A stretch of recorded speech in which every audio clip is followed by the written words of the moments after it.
What's up, everybody? It's Johnny King, another episode of the Becoming Kings podcast. I've got in the house Robert Radnoti. Hey, man, how are you? I'm awesome. How are you doing? Good. And you were telling me you're originally from Hungary, right? My parents Your are. parents are. Yeah, my parents came out during the revolution in 56, but I was actually born here. That's right. So they immigrated over here, and they would pronounce it how? Your last name? Radnoti. You got to roll the R. Radnoti. That's awesome. I love it. I love it. I love it. Well, you've got such an amazing story that I was like, I had to bring you on and just talk about all the ways that you've pivoted through life, which I think is something that I feel like a lot of guys can resonate with, because they're, maybe they're 20 years your junior, but like struggling, like, I don't know. And you've been there, you've done that, and you've had an illustrious career, but you've done such a wide array of things, which is so cool, right? From Exxon to being a running coach to hypnotism, and everything else that we'll get into. But anyways, I want to thank you for being here. It's really just an honor to have you on. And it's a pleasure and honor for me. Yeah, I'm excited. So why don't we, again, it's just easy to kind of start off with your story and kind of give the guys a little bit more of your background. But you being kind of now a life coach and strategist, helping clients and athletes and business organizations to improve their performance. I think guys in general, which this is a podcast for guys, even though I know women certainly listen to this too, which is cool.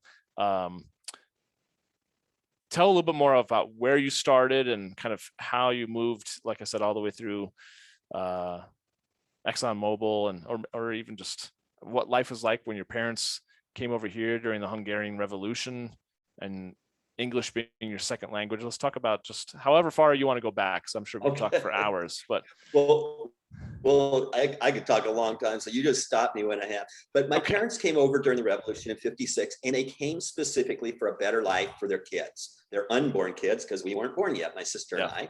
Yeah. And, in Hungary, it was a communist country back then. Probably some of your younger listeners don't even know that there was an Eastern Bloc, the Cold War, and literally they had almost little chance of owning a home ever. And so they'd have to live with one set of the parents or the other, because that's the way it worked. You had to have someone older die, and then you inherit their place. They didn't build new things. It was obviously a very poor country that was, dictated by the Russians. And there was a lot of secrecy and things like that. But my parents grew up, they went through puberty at World War II. And my grandparents went through puberty at World War I. And I'll talk about that later. I'll come back to it, because there's an important thing that happens around puberty that impacts generationally.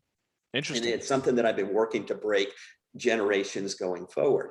Okay. But when they escaped during the revolution, they were caught by the Russians. They were put in jail 3 times. They escaped from jail. And the last time they were within 2 miles of the Austrian border. My dad wanted to turn around and go back to Budapest, but my mom said she's going with or without him. And they agreed to try one last time. That time they crossed the border into Austria. They weren't sure, because there was soldiers on that side, and they weren't sure if they were Austrians or the Russians. But fortunately, they were Austrians. And then the Austrians didn't know what to do with these Hungarians that were coming across. I think there were 10 to 20,000 Hungarians that escaped during that revolution. And so they put them in former concentration camps. And that's where they lived for 6 months until they got passage to the United States. And my folks were actually on the very first boat that was coming from Europe to the United States. And unfortunately, or part of the story was that the Americans, for propaganda reasons, they slowed the boat down in December so that it would arrive strategically on January 1st, and they'd make a big deal of this thing. Well, the Atlantic Ocean in the middle of the wintertime is very rough. And everyone started getting sick and seasick. And my dad was actually a champion accordion player. He was 25 years old then, and he could play the piano. And they had a piano aboard with 5,000 refugees. And so he started playing the piano to entertain the people on board. And somehow, and I don't know the story, but the New York Times found out about this. And I don't know if it's Morse code back then, or, they obviously didn't have the internet or however it worked. Yeah. But the New York Times found out about young Thomas Radnoti. And they wrote a little story about how he was entertaining the refugees on the way over. And back in those days when everyone read the newspapers and every word of it, they had a long lost uncle that was in New York that read the article, came down to the dock when they came in there and found them from amongst 5,000 people coming in and took them home with them.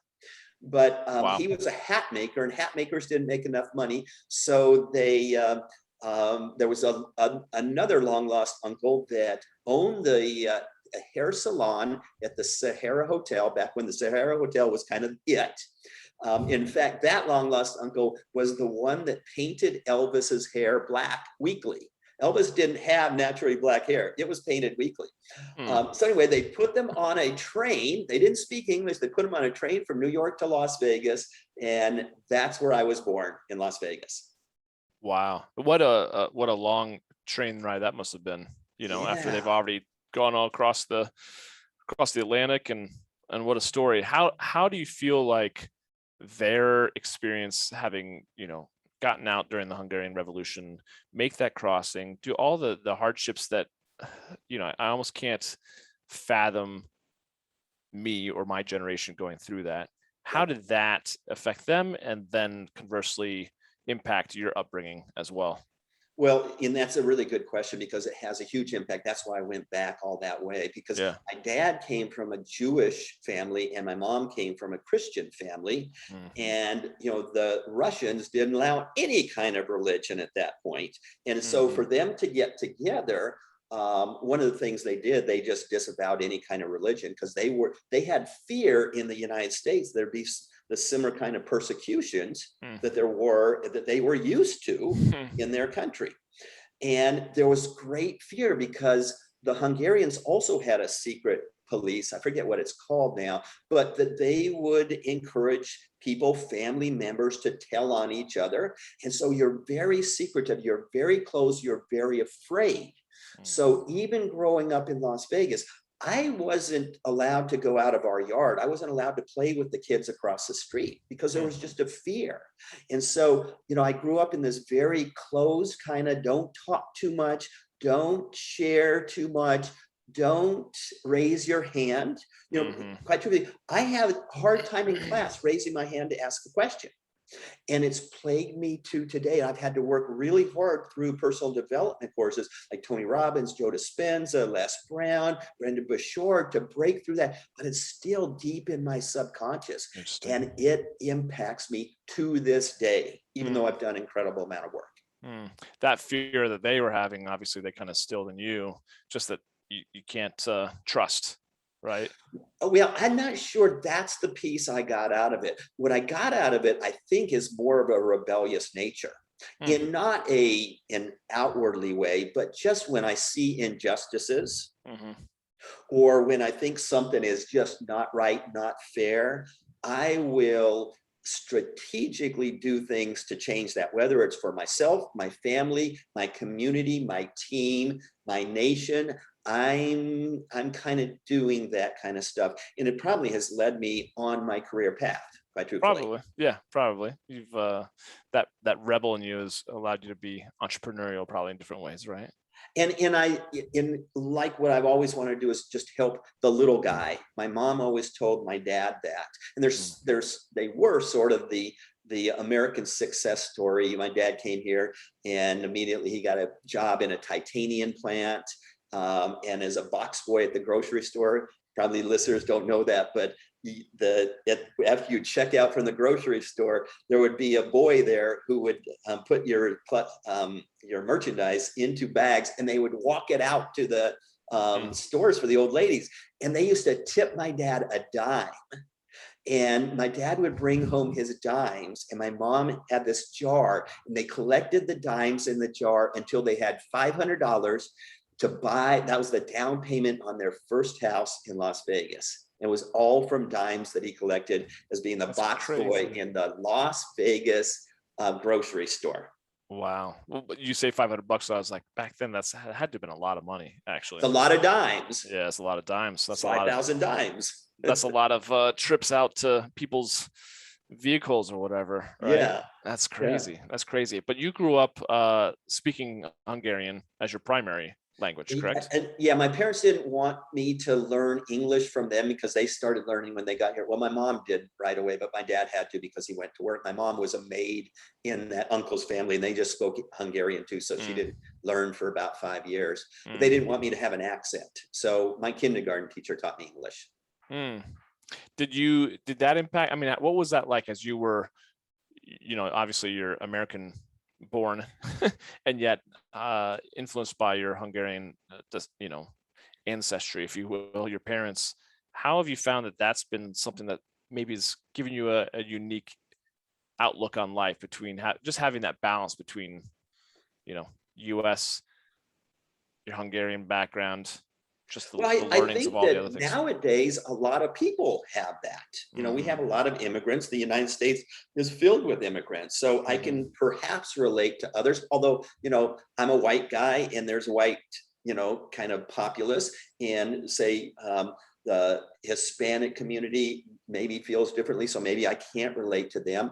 But the impact to me growing up was kind of interesting because I was put in the slow reading group. Back, they used to categorize it. I remember I was one of the bluebirds that couldn't read very fast. And because of that, I didn't read much. I was really good in math, in science and things like that, but I was always behind in English and in reading. And consequently, I didn't read books except for sports book, The Baseball Life of Mickey Mantle or Johnny Unitas or someone like that. And literally in high school, I had to read some of those books, and I was so slow. And one of the things that happened to me was about my second or third year working for Exxon. Exxon's actually a really great company with personal development and things like that. They offered an Evelyn Wood speed reading course, a 3-day program, and I went to it. And I didn't like the program. It was, you would look at phrases, you didn't look at words, and at the end of it they'd say you get about 80% of the meeting. And so I didn't really care for it, but something snapped in my mind, and all of a sudden I became a fast reader. And one of the things that did for me is I started reading and really enjoying it. And then I got into the personal development world and leadership and quality and things like that, and literally I read at least a book a week now. And if you listen to some of the folks that are doing amazing things, they all say, you got to read, read a lot, keep reading and reading and reading. And certainly I've adopted that trait. And I attribute it to that speed reading course. That's cool. That's really cool. I wonder what actually clicked for you, but it's all in your subconscious now, and we haven't gotten to it yet, but just a few years ago I became a hypnotherapist, and I started learning about the science of the mind, neuroscience, and now I heard a word yesterday, neuroplasticity. That's what I really am, a neuroplastician. But that your subconscious is where everything is programmed, and by the time you're in your mid-30s, 95% of all your thoughts, your behaviors, beliefs, and even emotions are programmed into your body. So you've only got about 5% of your conscious mind is trying to overcome that 95% that's programmed into your body. So when we talk about personal development, it is a hardware issue. You've got neuro connections, you've got neurosynapses, you've got biology, neurocircuitry, neurochemistry, hormones, and even genetic expression that is fixed by the way you were raised up till about puberty. And it's just tremendous learning the science about it. I've gotten involved with Joe Dispenza now, and I'm one of his corporate trainers now, and he's really big into the science of it and teaching you how to now change who you are. If you want to change your life, if you want to change your personal reality, the only way to do it is to change your personality. And your personality consists of your thoughts, behaviors, and feelings. And people want to change their life without changing who they are, and they can't do it. The only way to do it is to actually change who you are. It's like incredible. It's Neuroplasticity. That's a good word, isn't it? It really is. And I think we can circle back around to that, because those that have, listened to the show know that I've been to a couple of different week-long retreats and just getting more and more, especially this past year, into meditation. And I've been pushing it.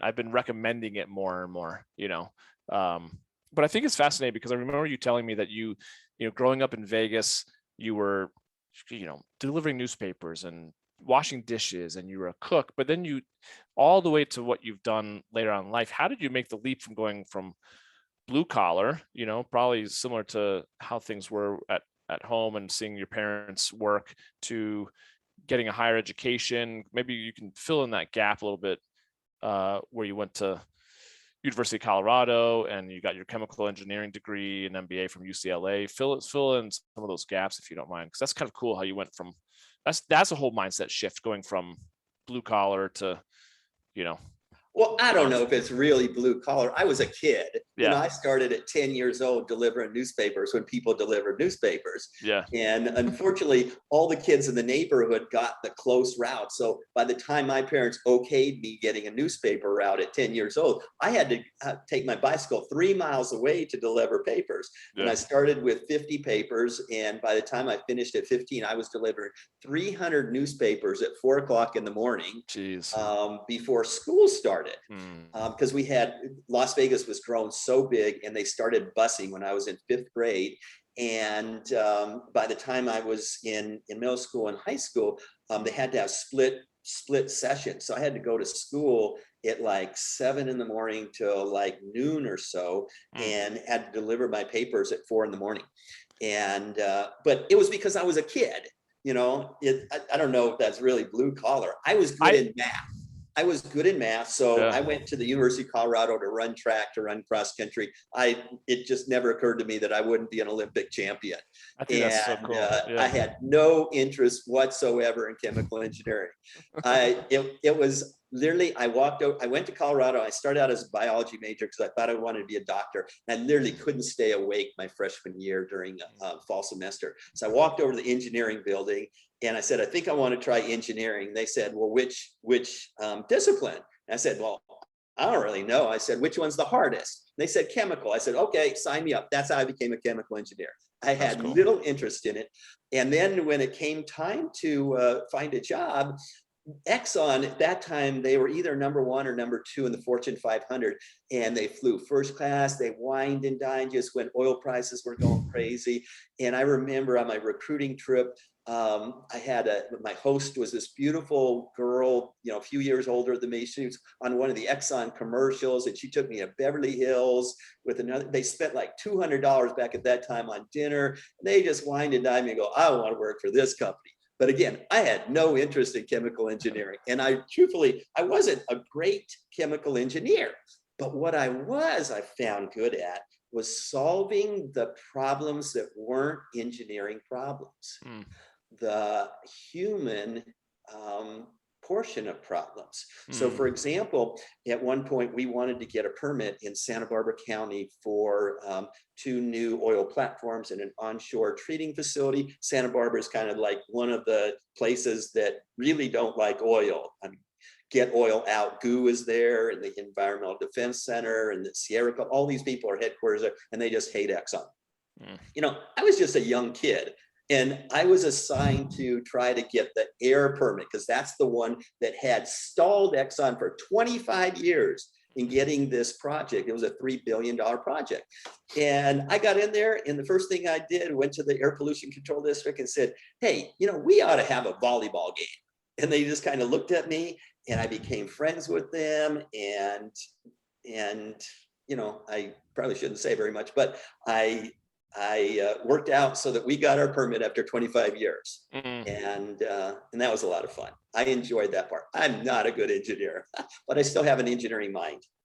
Well, it's interesting. You said you were really good at math, correct? Yeah. You're really good at math, and yet you're also, which you would think, okay, those people are going to be more of the analyzers, more the technicians, and yet you're also saying you're really good at the people. It seems like you've got a good balance of. I wasn't good at the people part when I first started. Literally, I couldn't talk to people. That was something that developed over time. And again, one of the things that was great about Exxon is they develop people. So one of my very first personal development program was called Investment in Excellence by a guy named Lou Tice. In fact, that program, I think, was adopted by Pete Carroll and the Seattle Seahawks a few years ago. I'm sure they've done other things, but that's where Lou was involved. And he taught this affirmation process that was just amazing to me, coming with my engineering mind.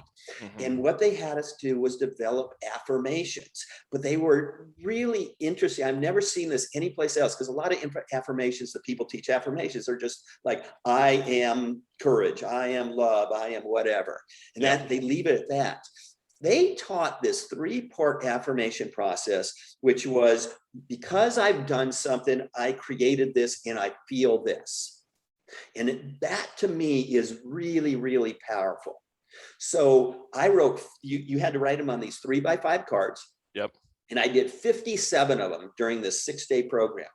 And they were way out there, including one that was, because of my knowledge and interest in track and field, I am a Division I college head coach of men's and women's cross country and track and field teams.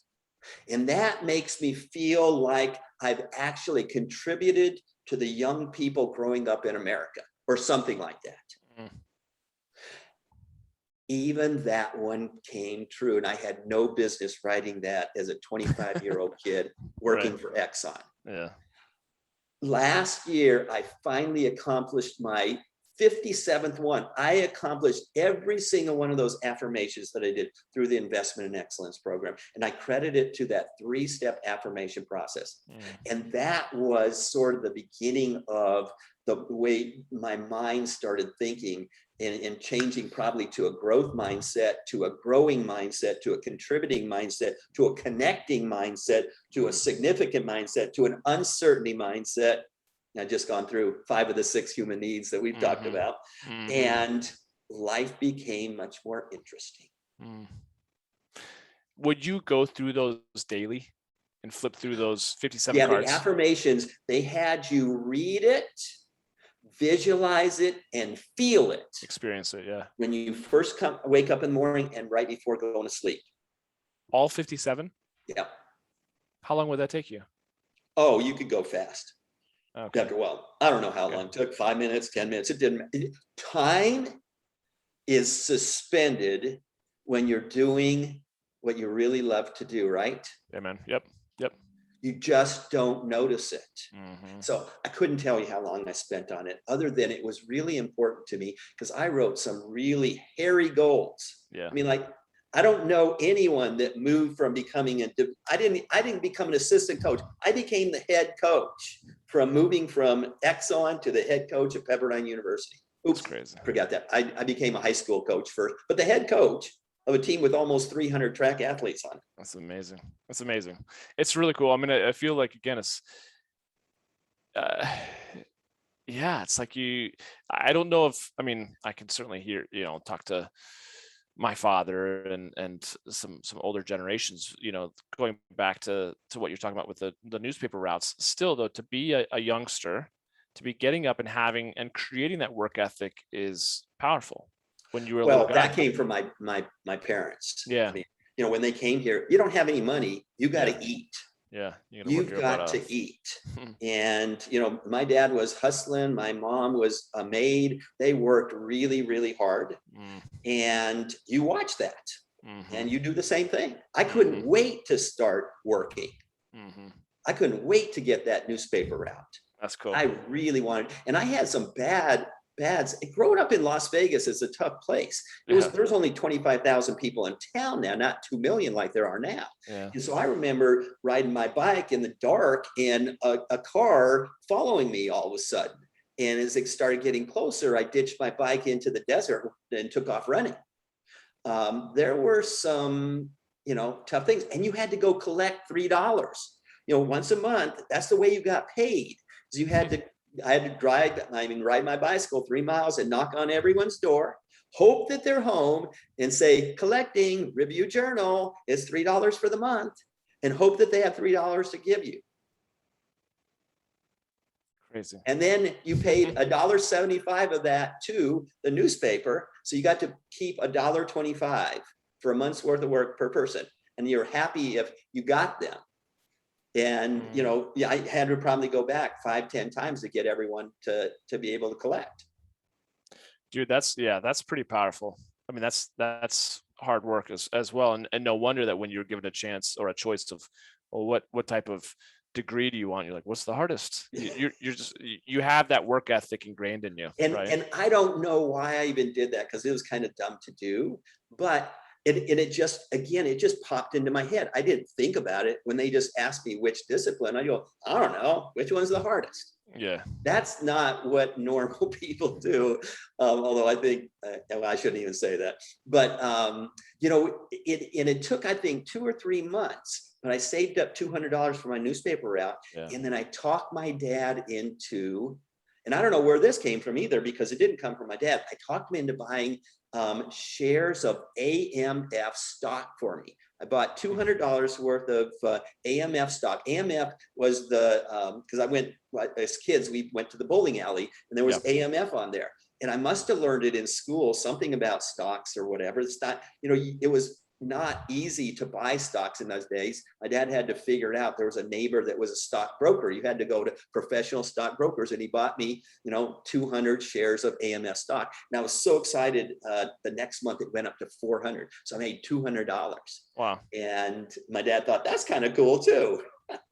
That's pretty, yeah, that is pretty amazing. And I think you're right, though. I don't think the average person, when given the choice, I mean, knowing what we know about Tony Robbins, we will go towards what's comfortable, certain, and again, I think it just comes from your upbringing and your parents and the lifestyle, and it's benefited you, I think, in the long run, for sure. For sure. But if and I've thought about this a lot, because I'm so appreciative of what they did, because literally they gave up everything, their country, their culture, their parents. They only saw their parents once or twice or maybe 3 times again in their entire life. I cannot believe it. And they were only 25 years old, and they liked their parents. They loved their parents. Right. But they risked everything. And I think that that's something that's ingrained into my subconscious, because I risked. When I quit Exxon after 18 years of working for them, without a severance package, I just quit to become the head track and field and cross country coach at Thousand Oaks High School, because I went out for a long run on a Sunday and read an article in the newspaper that the longtime coach had retired, resigned. And I go, that's what I really want to do. And I called them up and I got the job. And then I told Exxon, and they said, you're out of your mind. Yeah, you're crazy. Not going to do that. They paid $2,000 a year. And I had a big house, a wife, and 2 kids. And my wife didn't work.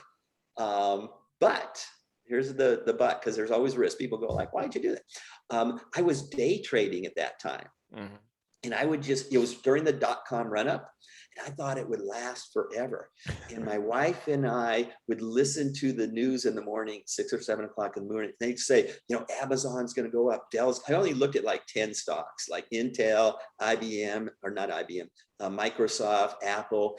And I would place the order in the morning, and then we'd sell in the afternoon. I remember there was one day where Amazon went up $26 per share in one day. Wow. And so I was making more money day trading than I was at Exxon. And I was paid pretty well at Exxon. There's a reason I went to Exxon. They paid the most money. And so I had false confidence that would last forever. And it lasted only 6 months.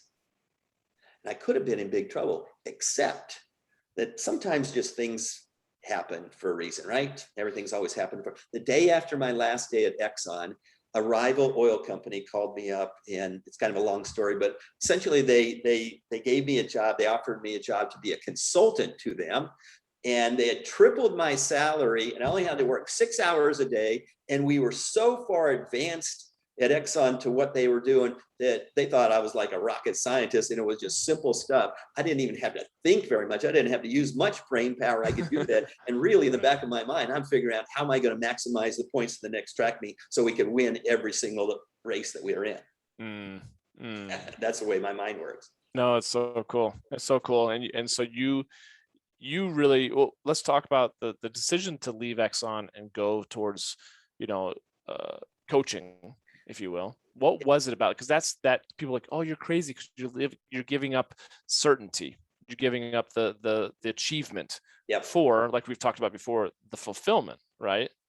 What was it what was part of your decision process that Well, kind of drove that decision? I think depending on the age of your audience, some people might know this, some people not.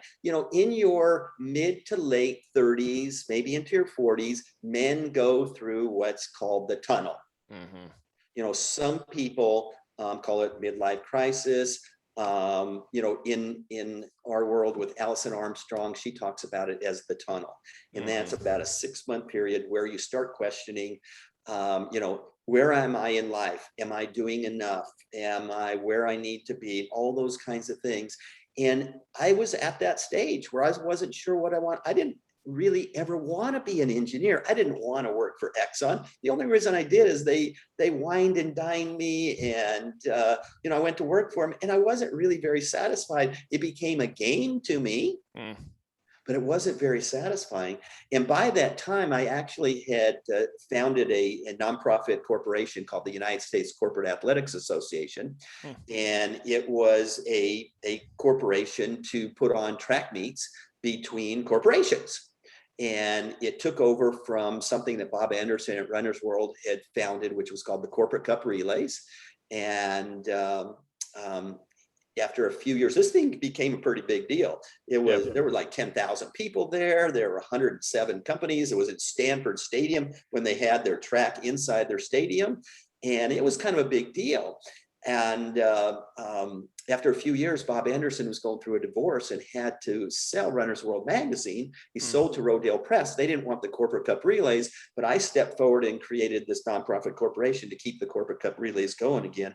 And my house became the national headquarters. I was elected chairman of the board for 17 years and put on 5 of the world championships, syndicated the television rights a couple of times, published 2 national magazines. It's what I really was passionate about. So when this little article on a Sunday morning before a long run came and said that the Thousand Oaks track coach was resigning, I said, that's what I really want to do. That's what I'm passionate about. That's what I really love doing.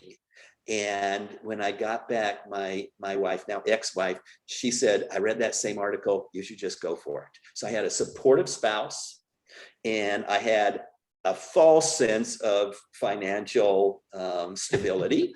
Right. It was really false. My dad thought it was insane. Remember, they came to the United States for us to have a better life. He was really proud of me being an engineer. And then all of a sudden I quit to become a track coach. That doesn't translate too well.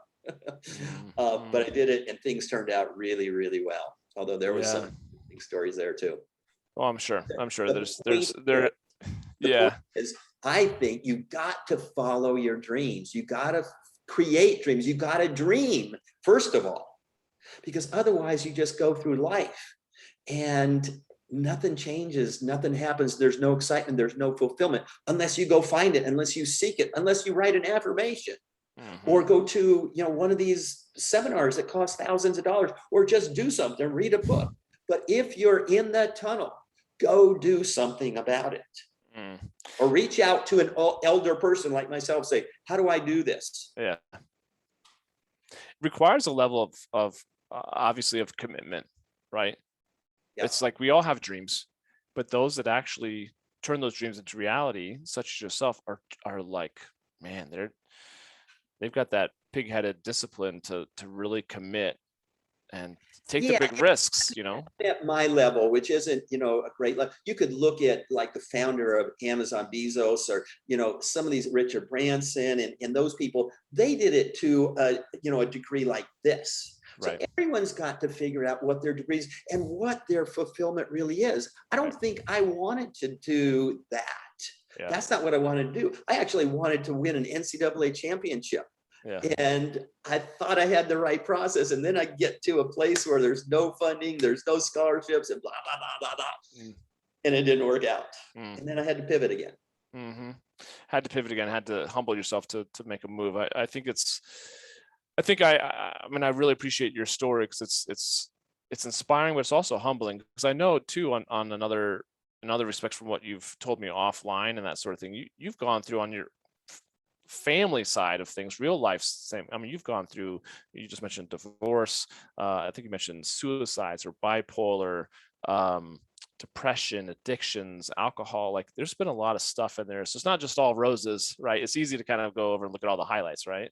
For sure. For sure.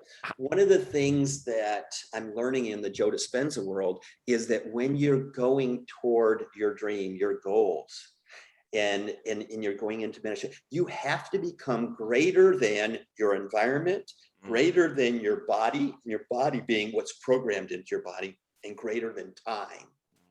And we mostly don't know how to do that. I kind of lucked into it, quite truthfully. I read the right things, or went to the right books, or talked to the right people that gave me that confidence, albeit maybe false.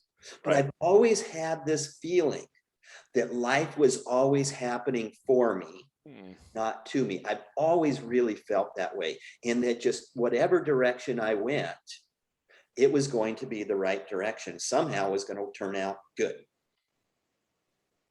Well, I think too, when you compare it to, a lot of times I feel like we get scared of what we're going to lose out on, and it's better to stay comfortable. But when you kind of, and correct me if I'm wrong, I'm just kind of throwing words in your mouth to some degree, like you see what your parents went from, like you said, giving up relationships with their mom and dad, giving up their homeland, giving up, like, shoot, you're like, well, that's where you could be, so you might as well reach for the stars and go for it, because it's all relative, right?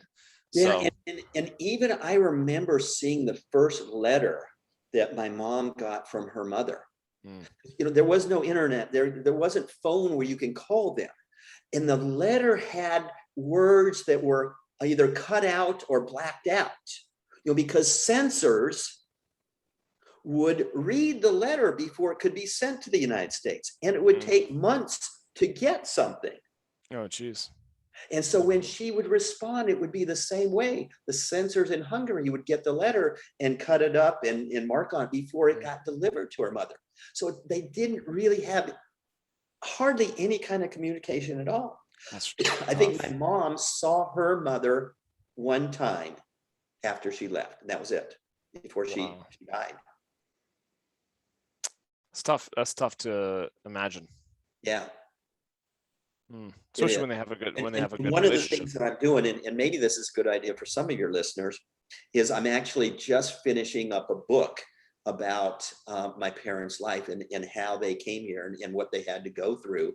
Cool. And it's been a 5-year undertaking. And I wrote it for my kids and my sister's kids and whoever comes after them.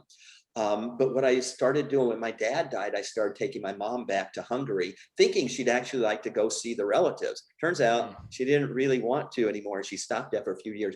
But on these trips, I took a recording device and I would record the stories. I'd say, Mom, cool. What happened here? What happened here? Tell me about this. How did you meet Dad? Where did you work? The car factory. She had to go to work in a car factory when she was 14.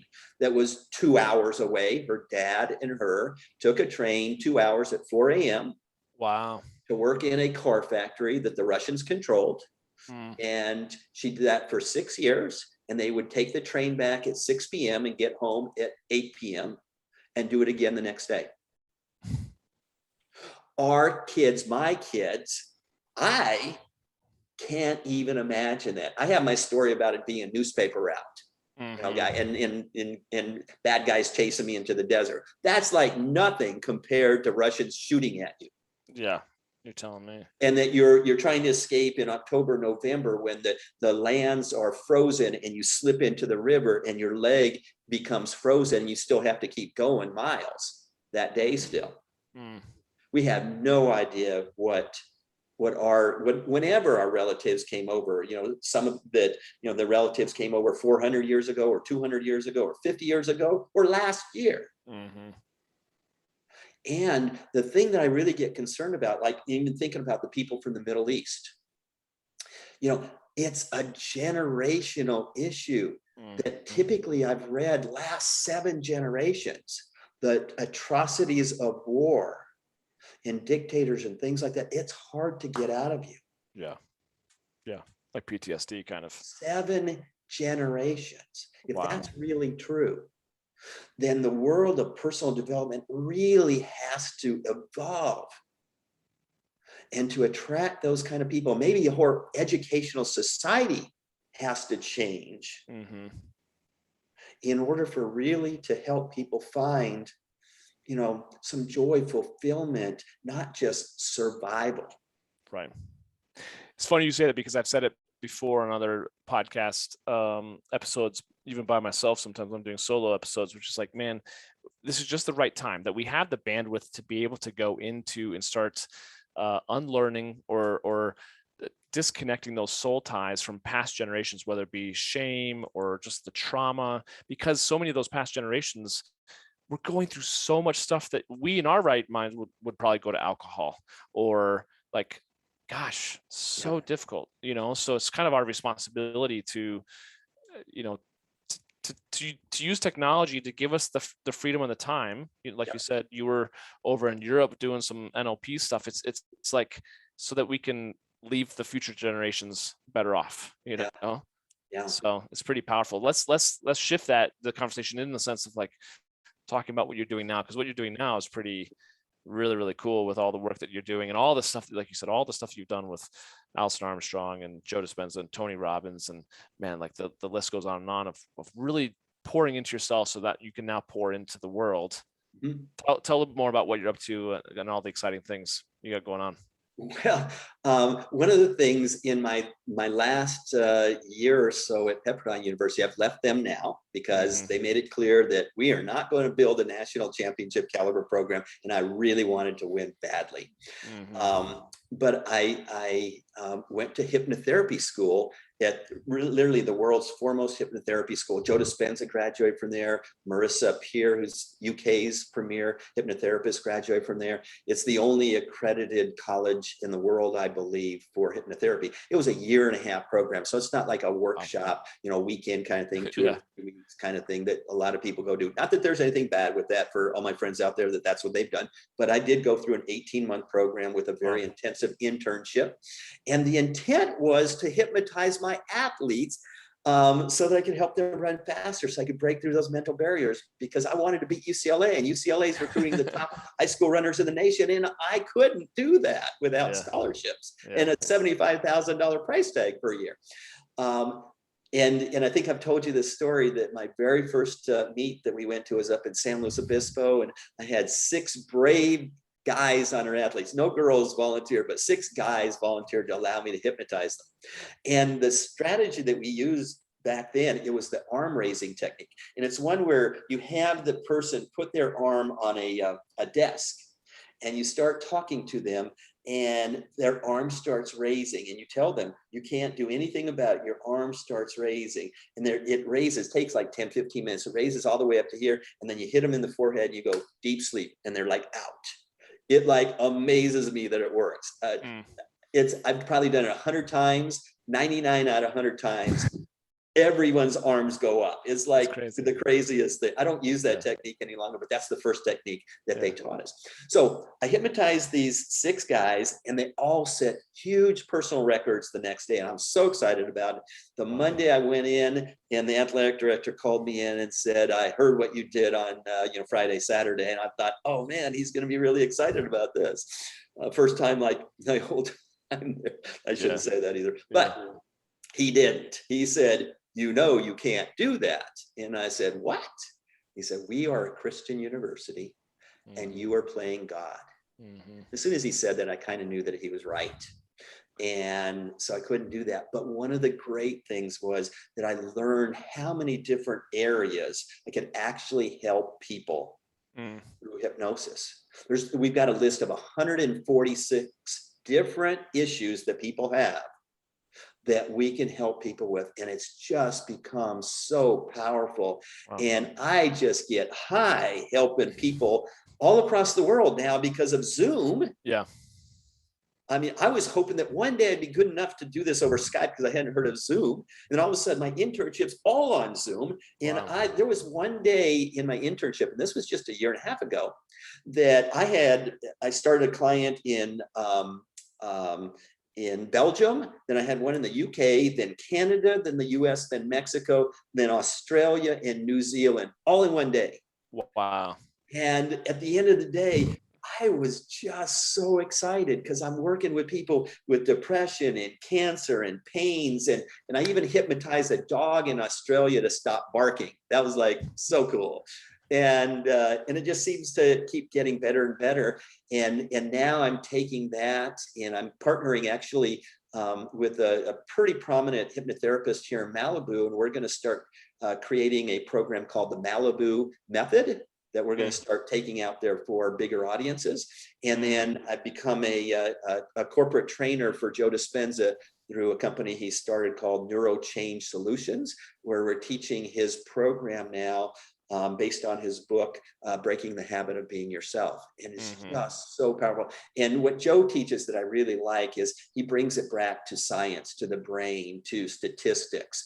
And we've got these healings going on with people, which the healings include people all the way up to cancer.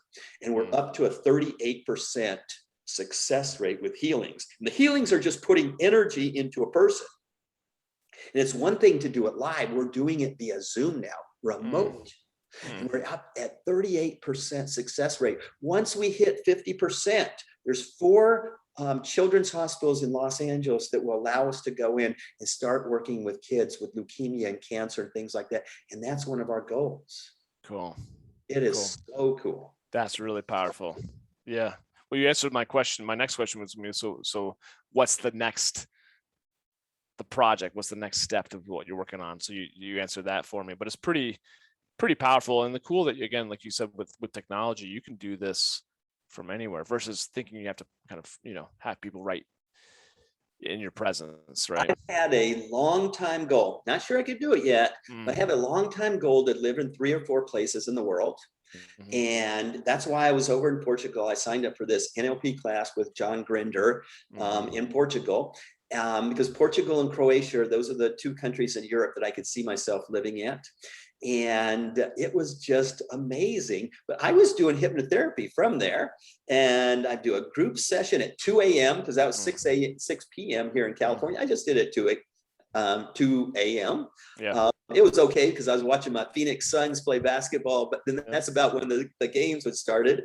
And I was just I have so much fun doing it. I just have so much fun helping people like you do. You're sharing information, and everyone out there, the thrill you get of helping another person. I guess maybe if your human need is contribution and or growth and or connection, it just becomes pretty addictive, and it creates fulfillment and joy and love and freedom and all sorts of cool things. I've never been happier in my entire life. Yeah. What I want to honor you in is, like, multiple times in your life, you've been willing to give up the assurances of, certainty for the uncertainty of potential fulfillment, right? Yeah. But I can see it on your face. You are living the life of a king in that sense, where so much of what this podcast is about, my book is about pursuing fulfillment, because from that space of truly being, living a life of service to others, are we leaving a lasting legacy that's really worth anything? Otherwise, again, you can make a lot of money and you can leave it for next generations, and that's great too, totally. But there's so much more to offer the world when you are getting yourself out of your own way, your own limiting beliefs, and you're pouring into the hearts of others. And you're certainly doing that on a massive scale, which is pretty cool. Everyone can define for themselves, every man can define for themselves what a king looks like for them. 100%. It doesn't have to be around service. It could be, flying to the moon. Yeah.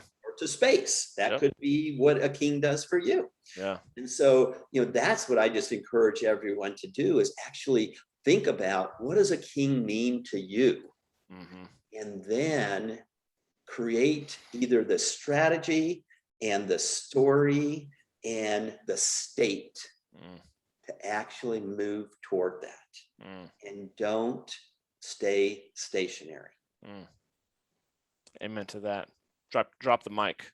That's perfect. I mean, we can certainly keep on chatting, I know, for hours, because there's so many great stories in your career and throughout your life. But I want to thank you just for the sake of time and just pouring into to this podcast and sharing your heart and your love for what you do and for people. I know there's so much to reflect upon and resonate with. So thank you for taking the time. It's truly my pleasure and such an honor to be with you, Johnny. And the things that you do in spreading the message to our young men, our middle-aged men, our older men, to step up, to step forward, to follow their dreams, to become the king that they were destined, they were designed, they were created to be. A powerful thing that you're doing. So I honor you and I thank you. Well, thank you very much. How would if guys want to kind of, test things out, want to connect with you, want to get more into what you're talking about, whether we're talking about, anything with your story, because there's quite the breadth of things to talk about. How can they get in touch with you? Oh, I'm really easy to find. Someone told me a few years ago I had 18 pages of Google searches. So I'm easy to find. I've got robertradnoti.com. I've got Radnoti Hypnosis. I'm on Facebook. I'm on Twitter. I'm on Instagram. I'm on TikTok. I'm all over the place. Okay, cool. Easy enough. But Robert Radnoti. Yeah. Which I'll put in the... Spell my name. You just Google Pepperdine Coach. It probably still pops up there.